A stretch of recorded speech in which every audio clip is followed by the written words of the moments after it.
Hi hello నమస్తే welcome to Telugu ప్రభ. నేను మీ journalist Shivajyothi. ఈ రోజు మనం తెలుగు ప్రభ న్యూస్ పేపర్ లోని ముఖ్యాంశాలు చూద్దాం. మేడిగడ్డ, సుందిల్లా, అన్నారం బ్యారేజీలను పునరుద్ధరిస్తామంటూ కూడా ఇక్కడ మంత్రి ఉత్తమ్ కుమార్ రెడ్డి సమీక్షలో మాట్లాడారు. శాస్త్రీయ పద్ధతిలో చేపడతామంటూ కూడా తను తెలిపారు. సిడబ్ల్యూపిఆర్ఎస్ పర్యవేక్షణలో జియోఫిజికల్, హైడ్రాలిక్ పరీక్షలు అంటూ కూడా తను తెలిపారు.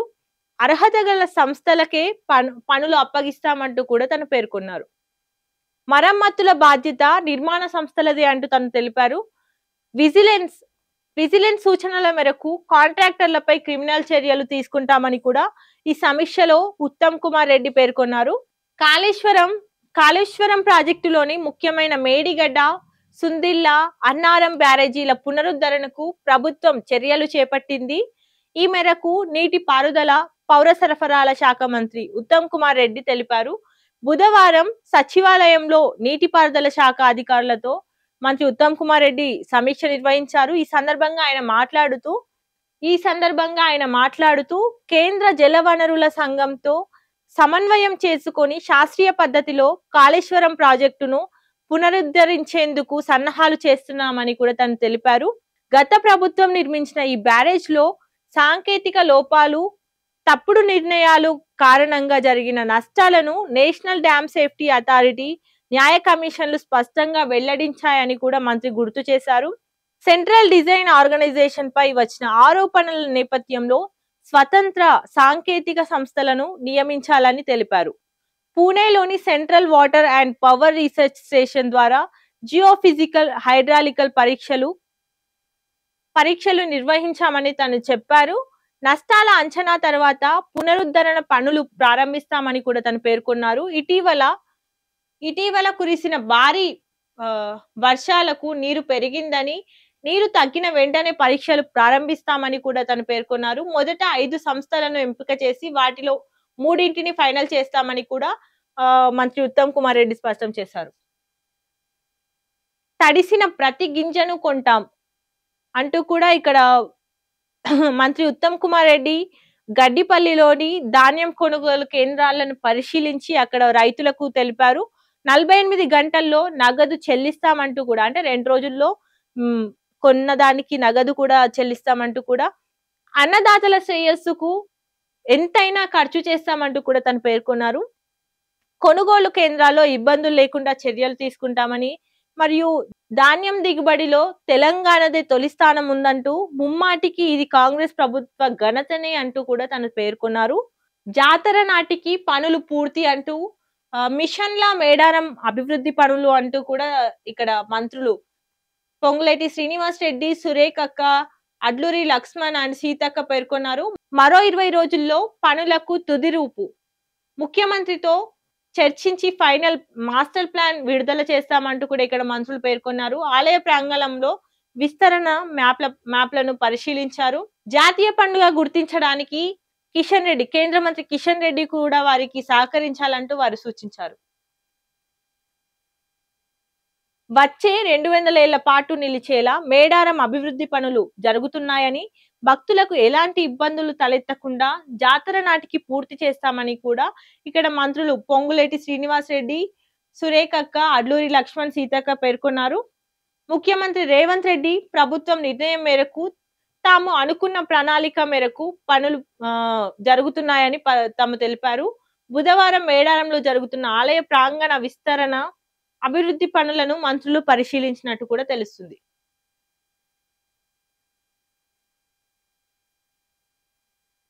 సివిల్స్ ఇంటర్వ్యూకు 43 మంది ఎంపిక అయినట్లుగా ఇక్కడ తెలంగాణ డిప్యూటీ సీఎం బట్టి విక్రమార్క తెలిపారు.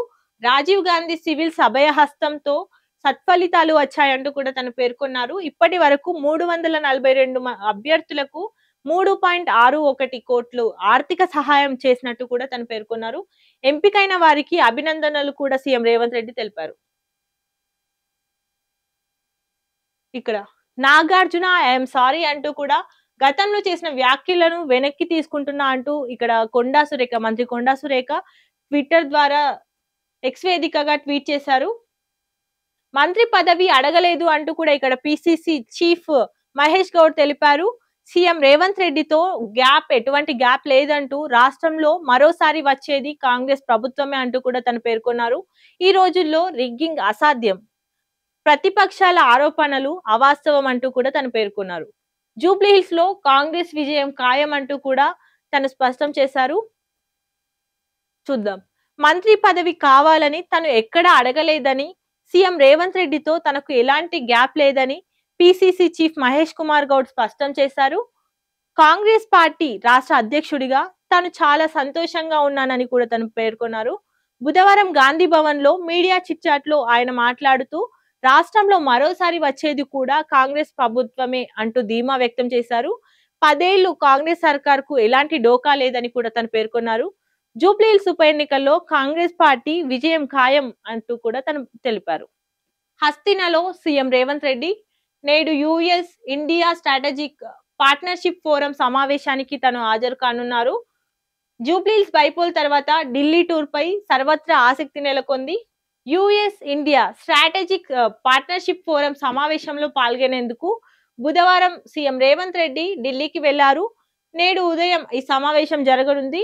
డిసెంబర్ 8, 9 తేదీల్లో రైజింగ్ ఇండియాలో భాగంగా హైదరాబాద్ లో ఇండో యుఎస్ సమ్మిట్ నిర్వహిస్తున్నట్లు కూడా తెలుస్తుంది. ఈ సమ్మిట్ కు వచ్చే పలు కంపెనీల ప్రతినిధులతో సీఎం భేటీ కానున్నారు. కాగా జూబ్లీహిల్స్ బైపోల్ జరిగిన తర్వాత తొలిసారి ఢిల్లీ వెళ్తున్నాం. జూబ్లీహిల్స్ బైపోల్ తర్వాత మొదటిసారిగా సీఎం రేవంత్ రెడ్డి ఢిల్లీకి వెళ్లడంతో అధిష్టానం పెద్దలతో సమావేశం అవుతారా లేదా అనేది చాలా ఆసక్తిగా మారింది.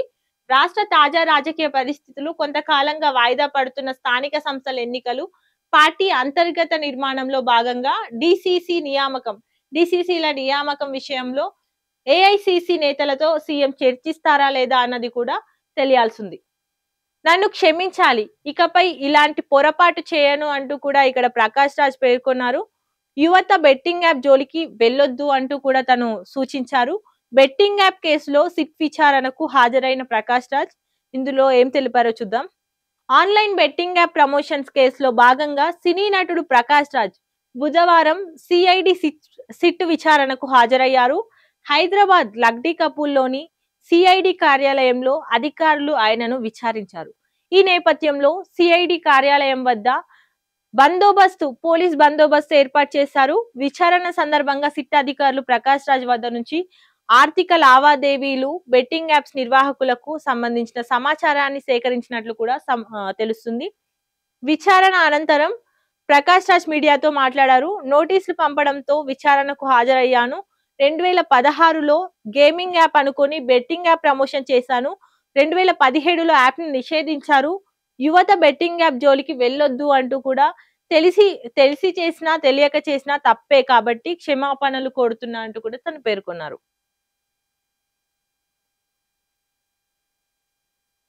మరింత చేరువగా వైద్యం, సరికొత్త సవాళ్లను అధిగమిస్తున్న తెలంగాణ, గ్రామీణ ప్రాంతాల్లో మౌలిక వసతుల బలోపేతం, వైద్య సిబ్బందికి సామర్థ్యాల అభివృద్ధి కార్యక్రమాలు, డిజిటల్ సాంకేతికతతో సమస్యలపై పోరాటం, వయోవృద్ధుల వైద్యానికి అత్యాధునిక సదుపాయాలు, అసంక్రామిక వ్యాధుల నిరోధానికి ముమ్మర యత్నాలు, సమాజ భాగస్వామ్యంతో సమస్యలపై సమగ్ర యుద్ధం.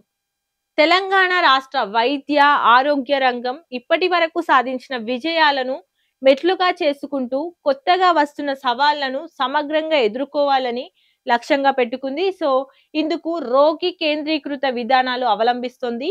గ్రామీణ పట్టణ ప్రాంతాల్లో నాణ్యమైన వైద్య సేవలను మరింత చేరువ చేసే దిశగా ప్రజారోగ్య మౌలిక సదుపాయాల బలోపేతానికి అగ్రతాంబూలమిస్తున్నది.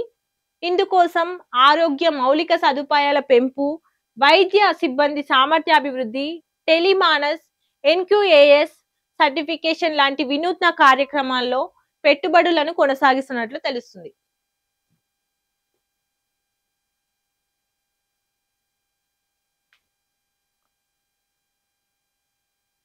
తెలంగాణలో ప్రతి 14 మందిలో ఒకరికి కిడ్నీ సమస్య ఉన్నట్టు కూడా ఇక్కడ తెలుస్తుంది. ఒక అధ్యయనంలో తెలిసింది. రాష్ట్రంలో పెరుగుతున్న మూత్రపిండాల వ్యాధులు తెలంగాణ, గోవాలో 7.4%, ఆ తర్వాత ఒడిస్సా, కేరళలో అత్యధికంగా కిడ్నీ సమస్యలు ఫేస్ చేస్తున్నట్టు తెలుస్తుంది. ఐసి ఐసీఎంఆర్ సైంటిస్టుల అధ్యయనంలో ఈ విషయం వెల్లడైంది. దేశంలోని 31 రాష్ట్రాలు, కేంద్రపాలిత ప్రాంతాల్లో ఈ సర్వే చేశారు. తక్కువ బరువుతో పుట్టిన ముప్పు తప్పదని నివేదికలు వచ్చాయి. ఎన్డీఏ ఏమైనా చేస్తుంది. బీహార్ ఎన్నికల ఫలితంపై తేజస్వి యాదవ్ వ్యాఖ్యానించారు. అక్రమాలను సహించబోమంటూ కూడా తను పేర్కొన్నారు. డీజీపీపై కేటీఆర్ వ్యాఖ్యలు అభ్యంతకరం అంటూ కూడా ఇక్కడ వెంటనే ఉపసంహరించుకోవాలి అంటూ కూడా తెలంగాణ పోలీస్ అధికారుల సంఘం రాష్ట్ర అధ్యక్షులు వై గోపిరెడ్డి తెలిపారు. 15న కేబినెట్ భేటీ. ఈ భేటీలో 2 ఏళ్ల పాలన, స్థానిక ఎన్నికలు అండ్ జూబ్లీహిల్స్ ఫలితంపై చర్చించనున్నట్టు తెలుస్తుంది. ఫిరాయింపు ఎమ్మెల్యేలపై విచారణ వాయిదా. రేపు ఎల్లుండి విచారించనున్న స్పీకర్. డిసెంబర్ 6న భారీ పేలుళ్లకు కుట్ర. ఉగ్రదాడికి ఉమర్ ప్లాన్. బాబ్రీ మసీదు కూల్చివేతకు ప్రతీకారంగా ఈ పథకం వేసినట్టు తెలుస్తుంది. Red colour eco sports car తో జాగ్రత్తగా ఉండండి అంటూ కూడా హెచ్చరికలు జారీ చేసిన ఢిల్లీ పోలీసులు. ఢిల్లీలో బాంబు పేలుడు ఘటనలో ఇక్కడ బాధితులను ప్రధాని మోదీ పరామర్శించారు. ఎయిర్పోర్ట్ నుంచి నేరుగా ఆసుపత్రికే వచ్చి వారిని పరామర్శించినట్టు తెలుస్తుంది. దర్యాప్తు ఎక్కడి వరకు వచ్చిందంటూ కూడా ఎన్ఐఏ, ఐబీ చీఫ్లతో అమిత్ షా కీలక భేటీ అయ్యారు. అమెరికాలో భారతీయ విద్యార్థులకు కొత్త కష్టం వచ్చినట్టు తెలుస్తుంది. ఆప్షనల్ ప్రాక్టికల్ ట్రైనింగ్ పై పరిమితి లేదా రద్దు, మొత్తానికి రద్దు. ఈ ఏడాది చివరిలో లేదా వచ్చే జనవరిలో ఈ విధానం అమలు కానున్నట్టు కూడా తెలుస్తుంది. స్వేచ్ఛాయుత ఎన్నికలు జరిగితే వస్తా అంటున్న బంగ్లాదేశ్ తిరిగి వెళ్లేందుకు మాజీ ప్రధాని హసీనా షరతు చేశారు. సో ఇవ్వండి ఈరోజు తెలుగు ప్రభ న్యూస్ పేపర్ లోని ముఖ్యాంశాలు. మరిన్ని అప్డేట్స్ కోసం చూస్తూనే ఉండండి తెలుగు ప్రభ.